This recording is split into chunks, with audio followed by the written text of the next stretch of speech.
Are you a podcaster? Maybe you've got that big idea and you're looking for a network to join.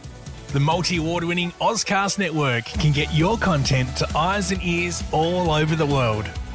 Join now for the first month free, and you could be featuring this sound at the beginning of your podcast. Ozcast. Simply head to ozcastnetwork.com for details. Connect with your potential customers wherever they are. Effective uses Comcast viewership data insights to combine advanced targeting capabilities with premium TV and streaming content, so you can deliver the best ad experiences to your audience no matter how they watch. Visit EFFECTV.com.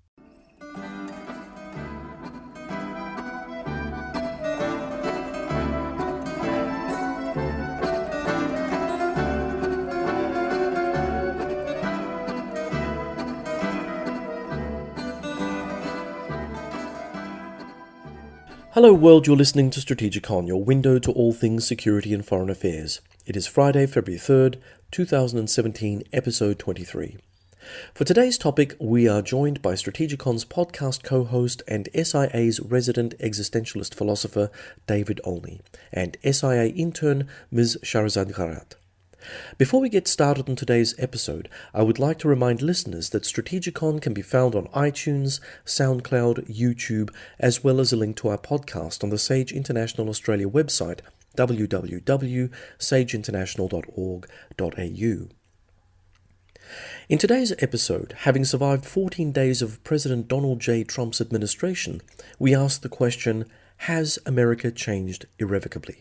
The new president has been quick to demonstrate to supporters and detractors alike his business-like efficiency and effectiveness on rolling out his ambitious policies by signing a number of executive orders in quick succession. From rescinding Obamacare and the Trans-Pacific Partnership to banning Muslim immigrants and building his Mexican wall. It is still too soon to say whether these policies will make America great again, but it has certainly made America divided again. Minority groups and others associated with the so-called progressive left have taken to the streets in significant numbers in the United States since President Trump's inauguration on January 20.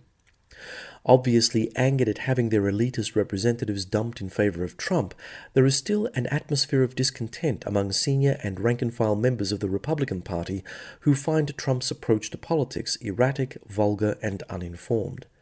Then there are Trump's foreign policy murmurings. He has already signaled a much friendlier relationship with Putin's Russia, closer ties to Israel, a more ambivalent attitude towards America's long-standing transatlantic partners in the EU, NATO, and also with Japan, and animosity towards China and Iran. These signals could all be opening rounds in negotiating different deals with these states, regions, and organizations. However, as has been said ad nauseum by many international commentators since January 20, a business deal is different from a political deal. Generally speaking, business deals you can walk away from since they are short-term arrangements that affect the few. Political ones tend to haunt you and have far-reaching implications affecting the many over a time span lasting years. So today I would like to start off by interrogating Shahrezad from a generational standpoint. What does she think about the current turn of events in the United States? And what do her friends in Australia and the US think of the new president? First of all, thank you for inviting me to be here. It is my honor to share my thoughts with Strategicon listeners. From my generational perspective, since inauguration, Trump has set a very disturbing tone for his regime. It is arguably the case that in the course of the Trump transition and being in office for nearly 2 weeks, we have seen more major shifts in the US foreign policy than we have at any time in the recent history. Whether it's moving away from the one China policy, moving away from the US traditional commitment to free trade, moving away from their commitment to NATO, to embracing Russia, and even picking a fight with not one, but two Mexican presidents over building the wall. Area by area, we have seen that the US foreign policy is going every different direction compared with the last two administrations. In regards to Trump's recent executive order on placing a temporary ban on refugees entering the United States has sent shockwaves around the world. I think that Trump's proclamation is going to be facing a lot of challenges and it's going to be a bumpy ride for him. Already we have seen that federal judges in Boston issued a temporary ban that puts a 7-day hold on enforcement of Trump's order. The issues of immigrants have always been controversial, and policies that Trump out forward during the campaign created a lot of legal obstacles. This is a point about the United States should always remember that just because Trump is elected president does not give him unfettered rights to change policies because he is going to be restricted by the checks and balances in the Constitution. So let me point out that this travel ban on refugees have been in front and the center of Trump's presidential campaign, and this move should not surprise anyone. Trump, he campaigned on tough border protection, and that included, if not a ban on Muslim immigration, but certainly toughening up vetting of Muslim immigrants and refugees, especially from terror-related countries. In some respects, you can argue that Trump is keeping his campaign promises, and this resonates with significant segment of Americans who have voted for him. On the other hand, to the mainstream media, such order is an overreach by the president, and it is unethical and unconstitutional and counterproductive. So comments from my friends who lives in America and Australia all had very similar views, and that is the question, what exactly is Trump going with his executive orders? I could feel their frustration and anger in their tone, no matter they are supporters of the Trump or not. So let me read out some of my friends' comments. So they are very arguably, they are freaking out. Just today, all the Democrats in the House of Representatives boycotted a vote on one of the Trump's nominees. They argue that the rules are such that there must be at least one representative from each political party in order for a vote to be proceeded. But the Republicans decided to suspend the rules and vote anyways. So they argue that this is putting a really great suffering for people who are supportive of Democrats, and even academic holdouts just resisted every urge to join the mass hysteria that is forming. And there is a hashtag going, no ban, no wall, can be seen everywhere, and so can people are driving big trucks, covering their faces and waving Confederated flags. The fear in America is so real, and it's almost all anyone can talk about.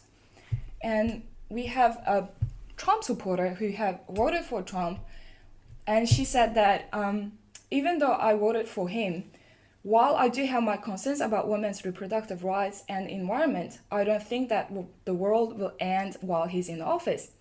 I think some of the cabinet members chosen are not greatest, like the new head of the EPA and the restriction he has placed on scientists' ability to tell the public about their feelings and their findings to climate change. I feel like it is important now more than ever to have united community and truly be for the best with his administration and see if he is able to create a stable economy that is thriving for everyone. Oh, very interesting. Okay, well, I'm curious about all of this because, from a security perspective, my main issue would be, okay, we have this travel ban in place. We don't want the refugees coming into the United States. Will this actually make America safer? David, you want to comment? I can't see how it can make it safer when it's creating so much internal division. If you've now got the problem with homegrown terrorism in most countries, and you've already got a massive population who are now going to be more alienated and isolated because it's going to be, you're from one of those countries that people aren't allowed to come from now. You must be awful. How much pressure is this going to put on people?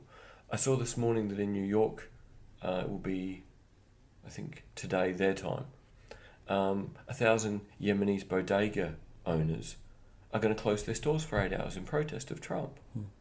Now that's great that they're saying we don't like your travel ban. It's affecting our ability to go see our families' ability to come and see us. But to what extent will it also make them a more vulnerable community?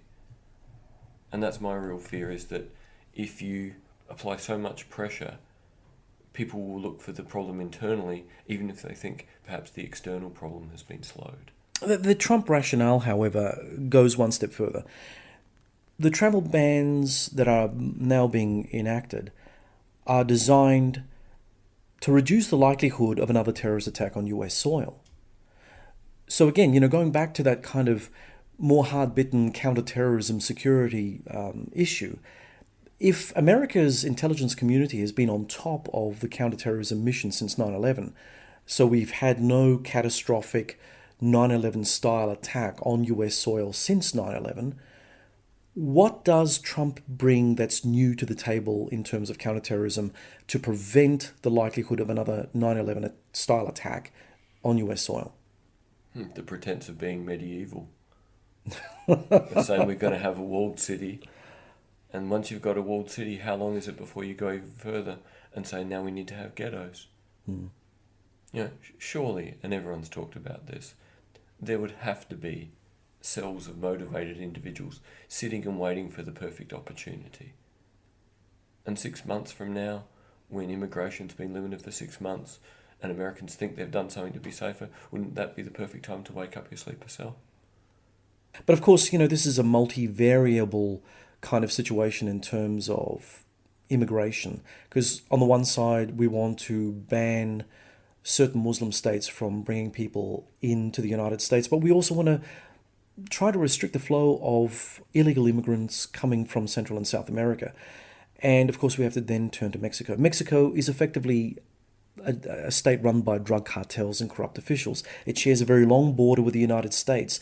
Does an impenetrable wall make America less vulnerable to cartels smuggling guns and drugs across the border? Well, on the basis of the fact that the Colombians are now building submarines to move cocaine, and that the US Coast Guard has sunk whole submarines full of cocaine, I don't know how much money can you make out of filling up a drug cartel submarine with people.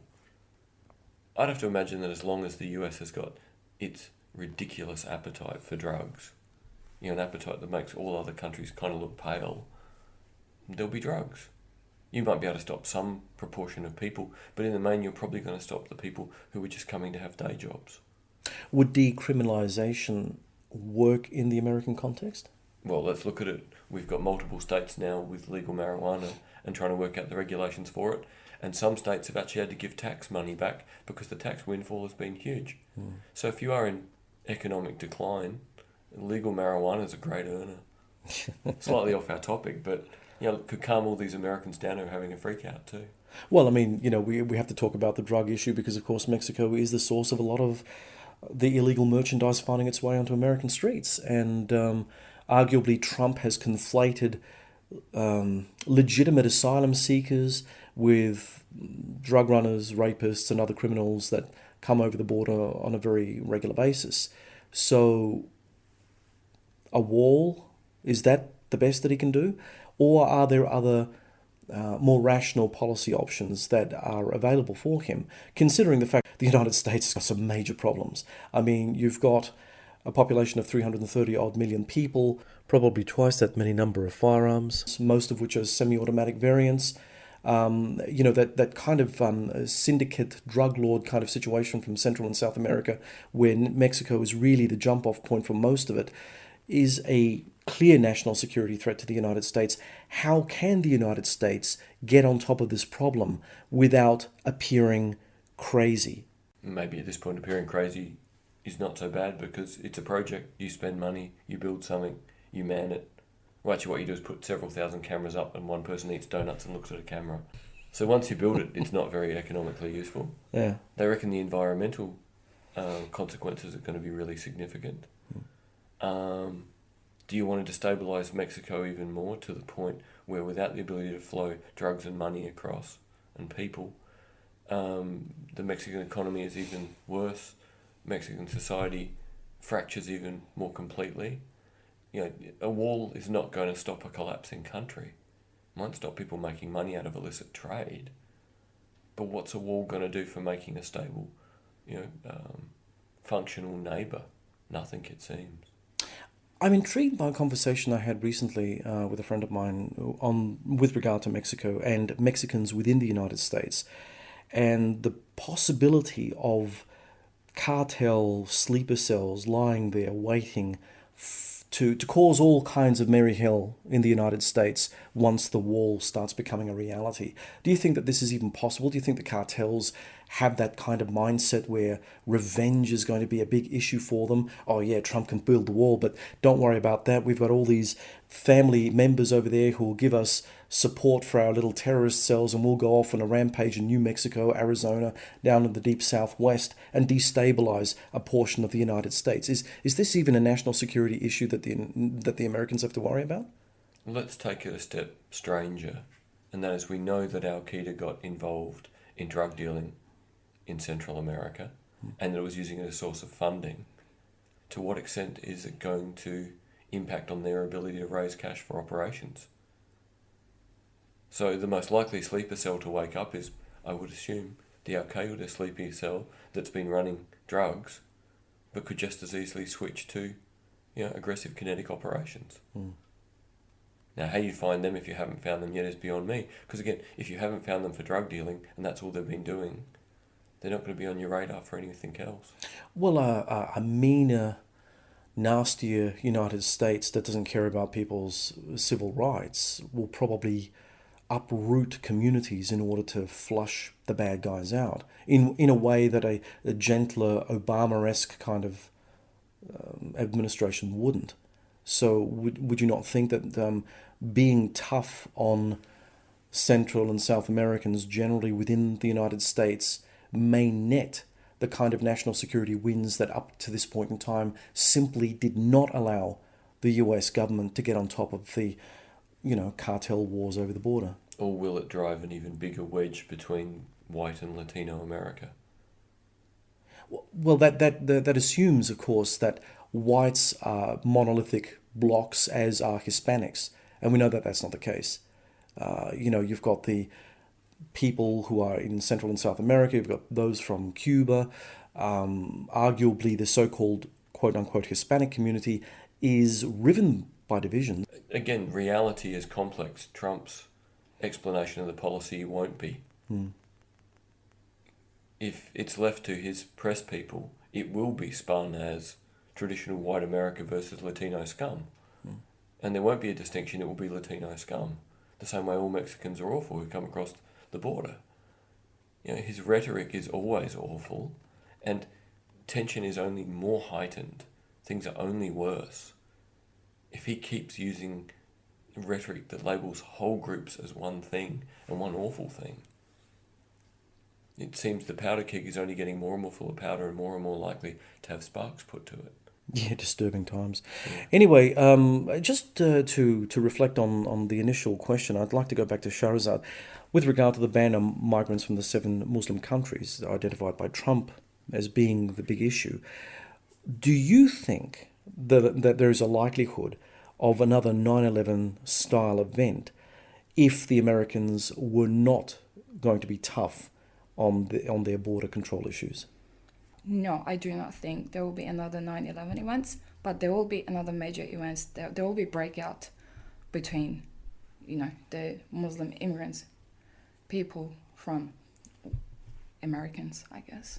I saw a documentary recently that looked at Muslim communities as they currently are in Detroit, which I thought was actually quite interesting because it showed something that was disturbing, considering that while America makes a big deal about give me your poor and your weary, what it showed was that the poor and the weary, if they were at all poor and weary to begin with, ended up setting up enclaves and started, as David would say, ghettoizing themselves from mainstream white American communities, setting up the scene for racial tension in an area that should not see racial tension. I mean, after all said and done, the United States is an integrated society. It prides itself on, turning people that aren't Americans into Americans.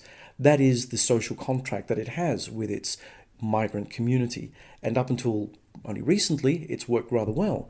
But since the more open recreation of a multicultural community where people are encouraged to continue doing whatever they were doing in their old countries, communities are starting to rip apart. They're starting to lead parallel lives. The idea of the American dream is not really a dream for everybody, yeah? Yeah, that's... Well, what I have to argue is that there are exceptional people that will try to do what they want to do back in their home in America. And what I can say is that maybe we need to recognize that there are some values they want to keep, but it's about communicating. It's about to understand each other, where they're coming from, but also to know that now in this era, the American dream is changing. It's about living together with your neighbor who's have a different value, religion value, social value than you. So are you going to say, okay, so you have different values, so you do your thing and I'm going to do my thing? I think we need to bring like centrist idea. So what are the commonalities? What are the things that I can adopt from your religion, from your culture, that it can help me? Or what are my ways that you can adopt to communicate or to survive together? Pointing fingers out to someone saying that your religion is bad is easy, but what is after that? They're still going to live there. They're still going to survive there. They're still going to pay their taxes. They're still going to work. Okay, I get all of that. And playing devil's advocate, however, if you were a fifth generation Anglo-American and you were in Dearborn, Michigan, and most of your Anglo-American friends, neighbors, whatever, have uprooted themselves and left because there are no job opportunities, and all of a sudden you start seeing mosques being created in your neighborhood. Women wearing abayas, hijabs, and maybe in some cases burqas. That doesn't seem to me that it's an equitable trade in terms of cultural understanding. It seems more a case of the mainstream Anglo-American, European-American needs to trade off their value in order to understand the newcomer, rather than the newcomer recognizing the fact that they're no longer in their old place and they have to adapt to new rules and regulations, bearing in mind that there's freedom of religion and they can go to a mosque and they can do all that stuff.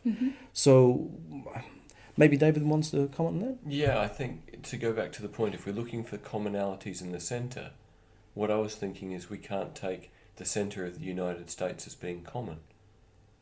If we look at the Rust Belt, and most of these documentaries are coming out of the Rust Belt, they're coming out of places that had an amazing period, essentially from World War II to the early 70s, and have been in major industrial decline since, where the pre-existing cultural model has been fizzling and where frustration has been building for decades.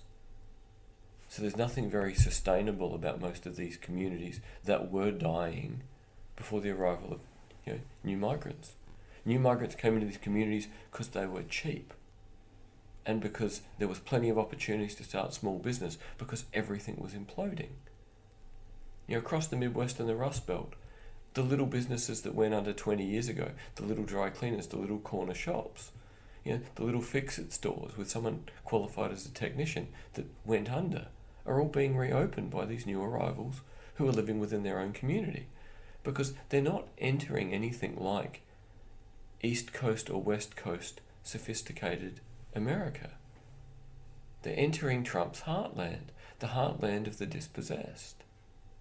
So you're taking the dispossessed from the rest of the world and dropping them on top of the dispossessed in the United States and going, oh look, two dispossessed groups can't make a nice society.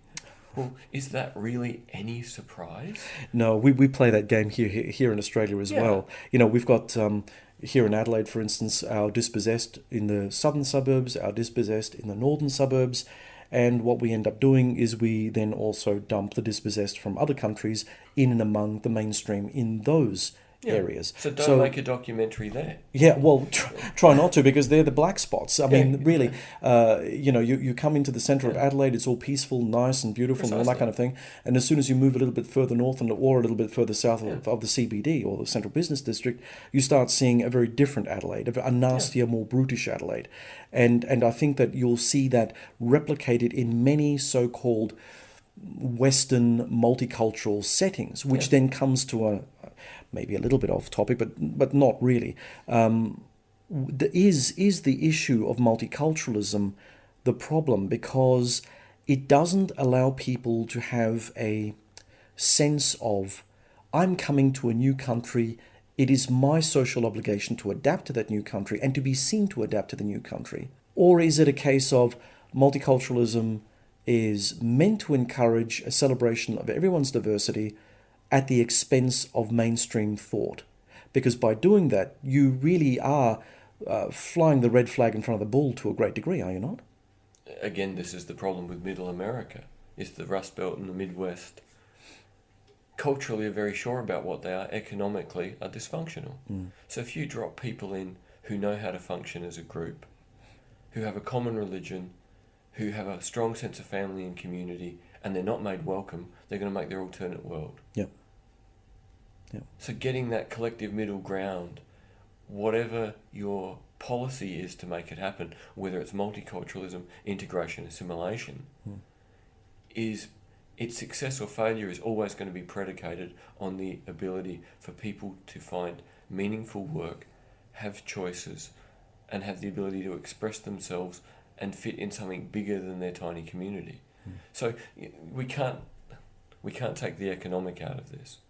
Multicultural policies will always fail if there's not the economic wherewithal to make it possible and to help people both learn what the place is about and to give them good reasons to integrate.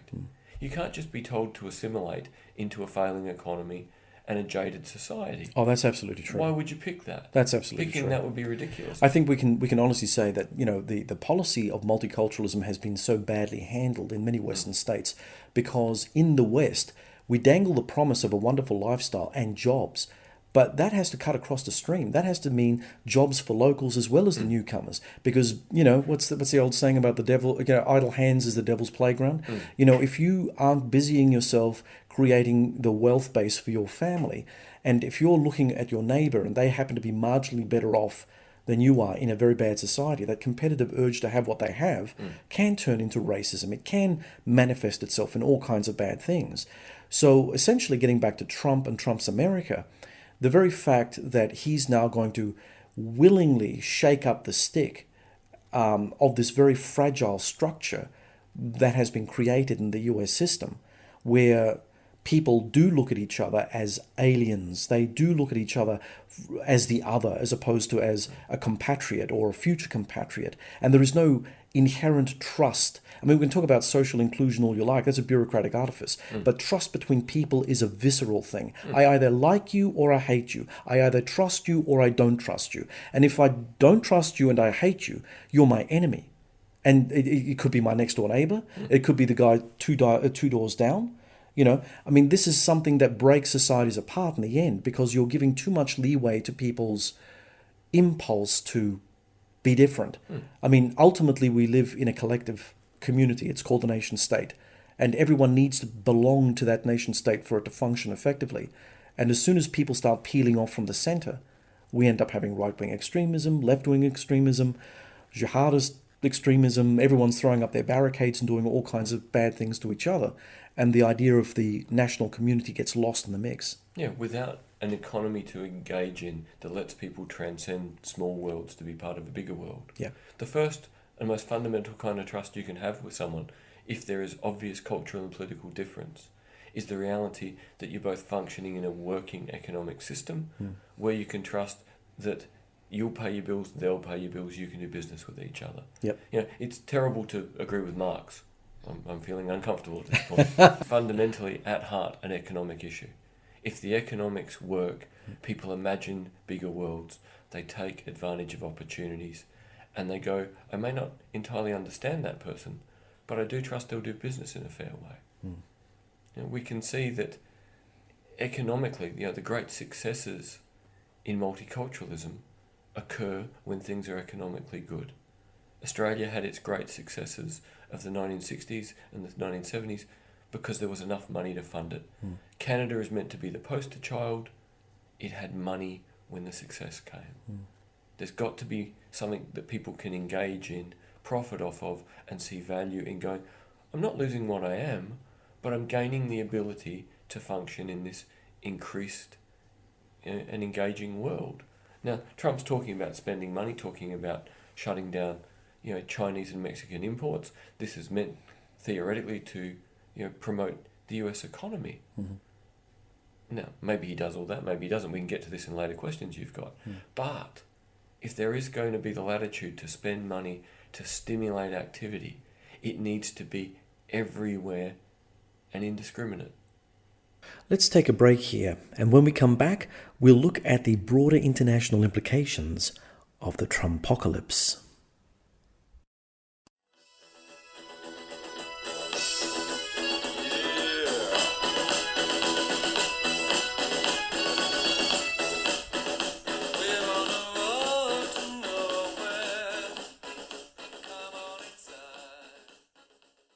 And that was Talking Heads with their 1985 classic Road to Nowhere, an appropriate musical sting for the Trumpocalypse Now podcast. You are listening to Strategicon, the podcast of Sage International Australia. King Abdullah of Jordan has said publicly that the civil war in Syria cannot end without the cooperation of Russia. What sort of Faustian deal is Trump likely to strike with Vladimir Putin in order to be seen as a Middle East peacemaker? Do you remember the wonderful story when we were learning about Hitler and Mussolini in high school, that there was an occasion where Hitler invited Mussolini over to see like his favourite bunker, but Mussolini wasn't allowed to touch any of the cool toy soldiers on the table? Oh no, I don't know. I've missed that one. Okay, I always remember liking that one, that really what broke the friendship was they couldn't share their toys. True or not doesn't matter, but the analogy I think is the case. Right. Trump and Putin at the moment can bask in each other's authoritarianism. But what happens when they don't want to share their toys? Yeah, that is a good question. That is a really good question. So Syria is Russia's toy. Yeah. So any comment out of Jordan that says Russia has to be involved is correct on the basis that Russia cares because it's their way to impact the region. Syria is not America's toy. I think America would like to cut the string and run screaming. Although I don't know. I mean, Donald Trump seems to be wanting to get on top of the whole ISIS issue. And as we know, ISIS spreads into Syria as it does into Iraq. I mean, I suppose one could say that, whatever happens on the Iraqi side is an American issue. And the Americans are still very actively engaged in supporting the Iraqi armed forces getting on top of things in Mosul, which we'll discuss a little later. But, whatever happens on the Syrian side of the border is a Russian issue, and never the twain shall meet. They'll coordinate, but they'll coordinate from a distance, and they'll just agree not to interfere in each other's backyard. Maybe this would be the most effective accommodation. To simply say, if it's in Iraq, the US deal with it. If it's in Syria, the Russians deal with it. And let's see whose policy works best. Yes, I think so. Okay, well, turning to Europe, NATO is looking as if it may well be recreated into a smaller, less relevant multinational organisation under Trump in order to keep the peace with Russia.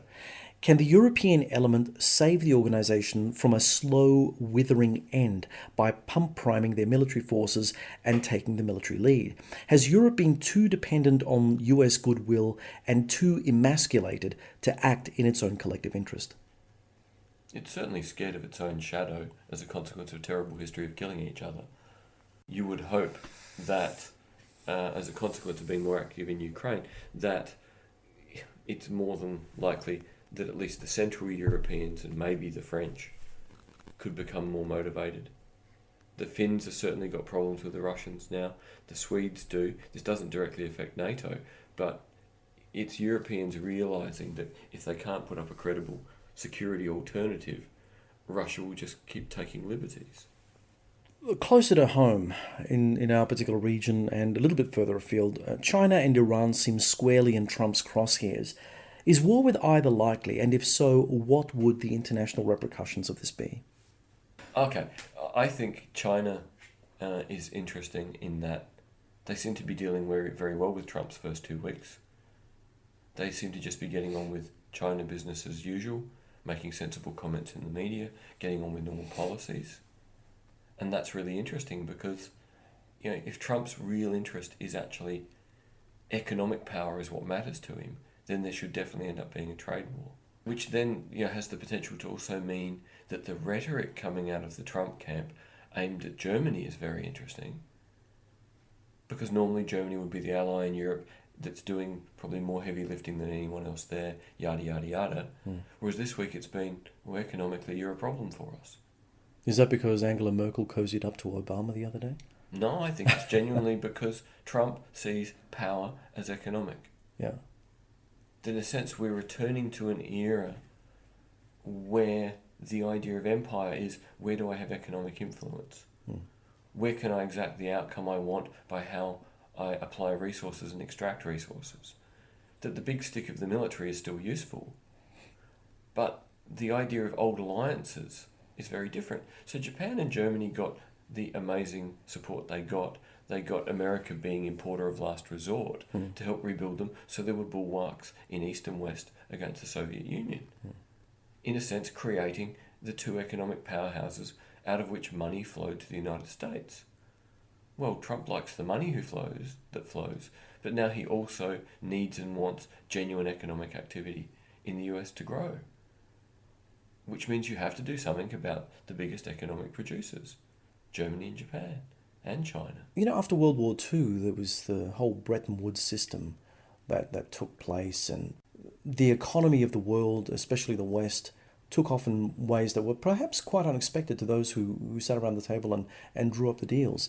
And up until this point in time, you know, with all the multilateral alphabet soup that we've seen over the last, 2 decades, yes, we've got globalization. Yes, we outsource a lot and we import cheap labor, if not exploit cheap labor. But in the end, what is it that will redirect capital flows to make sense to nation states who are hurting? I mean, we talked about the issues of multiculturalism being, quite frankly, partly an issue of economics, more so than an issue of people seeing each other as different. I mean, the differences come out because people are struggling and competing for work that isn't available. So if Trump wants to create jobs for the United States, breaking the system as it's currently constructed is one way of doing it, and hoping for the best that something will, eventually come up from the ashes of the old order. But don't we need to have that international conference?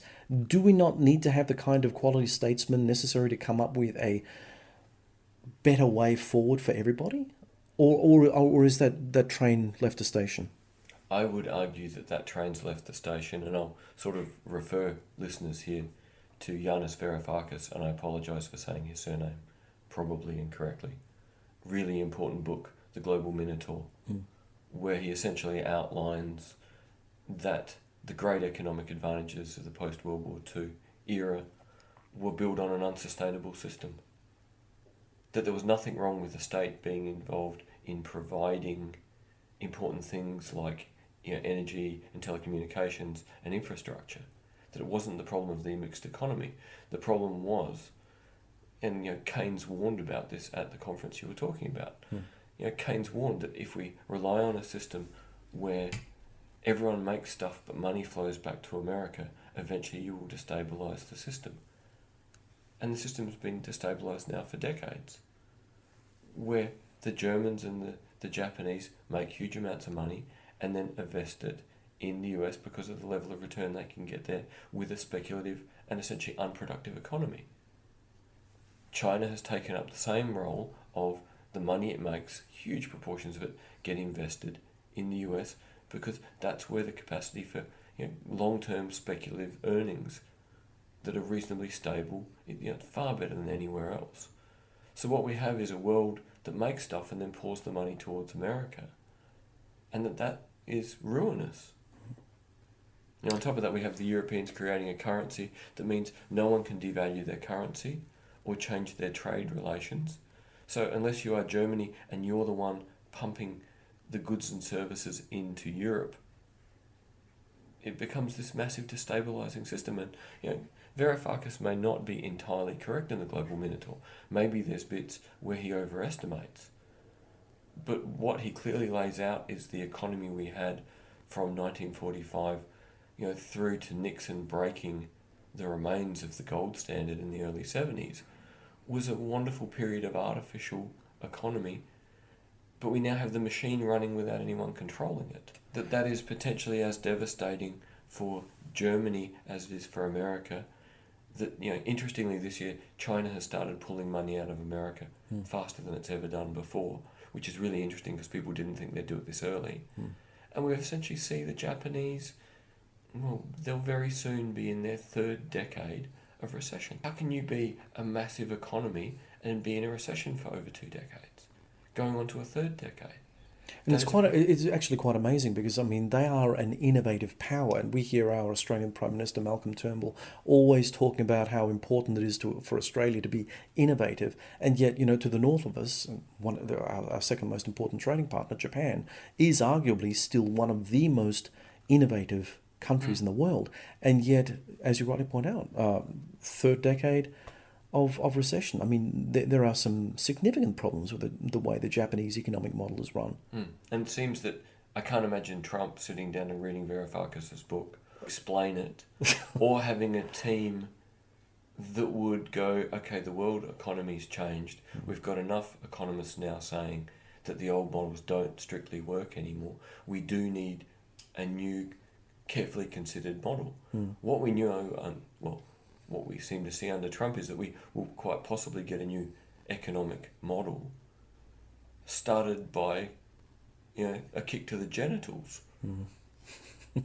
That he'll do something like start a trade war with China that then extends to Mexico, that then extends to making it more expensive for the Japanese and Germans to do business in America, which will then result in less money flowing into America. And as America largely runs off of other people's money that it tends not to pay back, that will destabilise the US economy.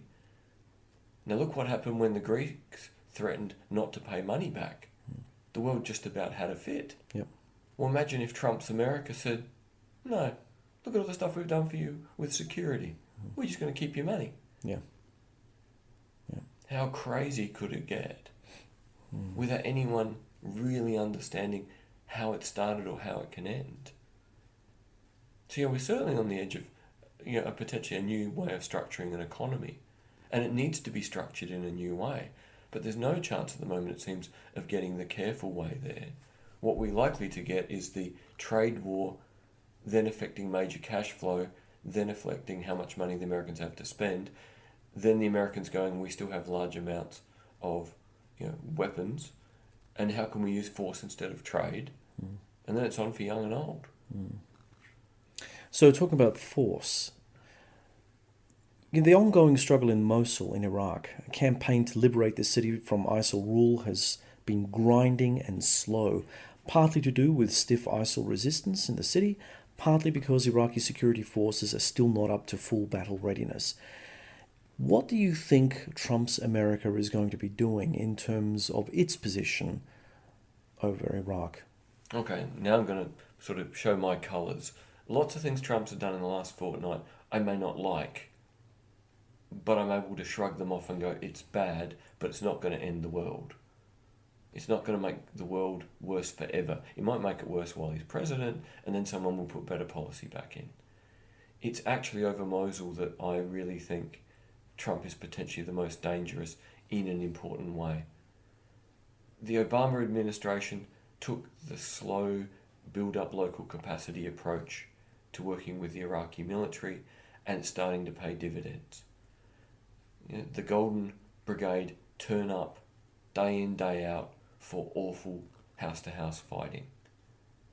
They're working effectively with more conventional Iraqi units, with Iraqi counter-terrorism units, and even down to what had been things like SWAT teams from Mosul that used to deal with just normal criminal problems there. You're getting an interconnectedness between Iraqi government-funded entities that has not existed since the 1980s. You're getting state building. You're getting an ability to work with the Kurds that won't last because it never will. The Kurds inevitably want a state, and everyone else inevitably doesn't want them to have one. But there'll be more people on both sides of that issue who know and respect each other and have fought shoulder to shoulder. The Shia militias appear to have not gone crazy yet.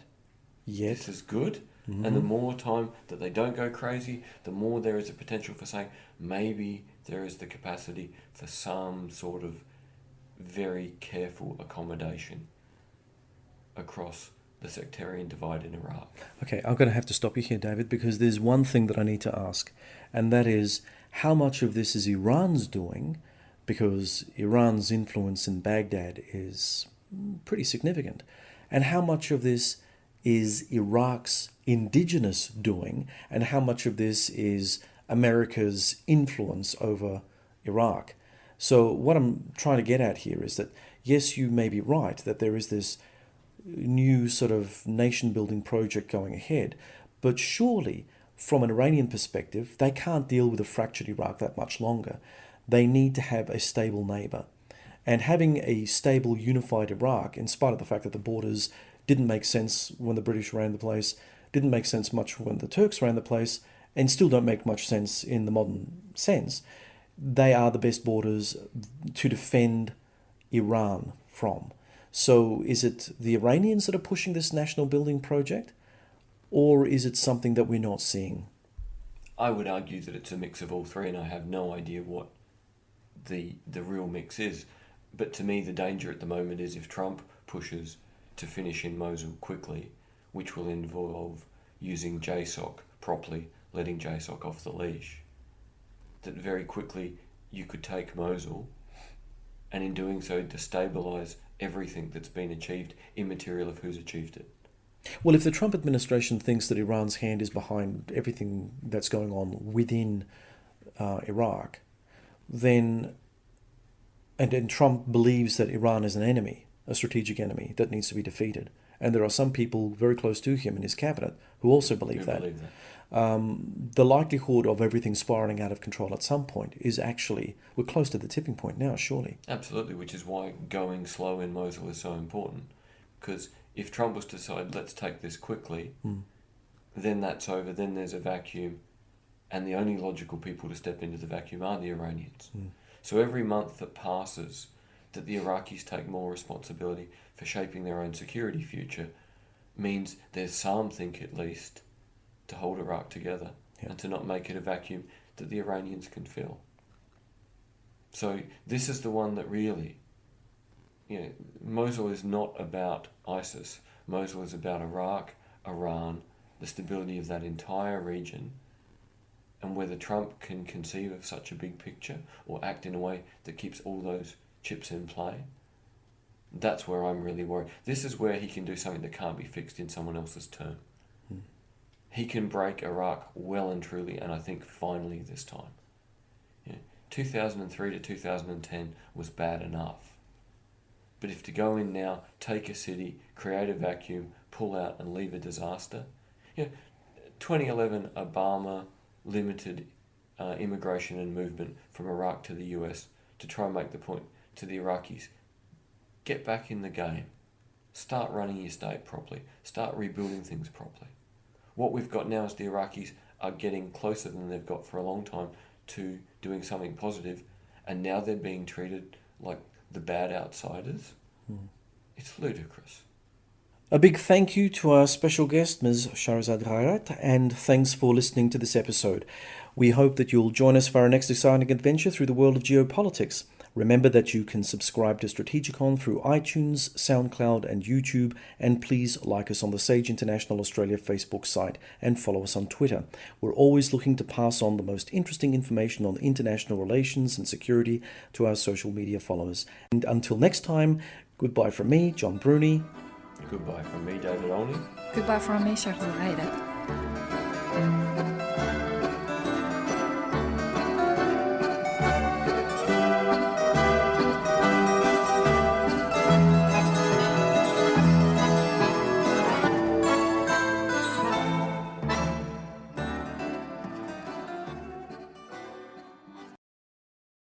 Connect with your potential customers wherever they are. Effective uses Comcast viewership data insights to combine advanced targeting capabilities with premium TV and streaming content, so you can deliver the best ad experiences to your audience no matter how they watch. Visit EFFECTV.com. Are you a podcaster? Maybe you've got that big idea and you're looking for a network to join. The multi-award-winning Ozcast Network can get your content to eyes and ears all over the world. Join now for the first month free, and you could be featuring this sound at the beginning of your podcast. Ozcast. Simply head to ozcastnetwork.com for details.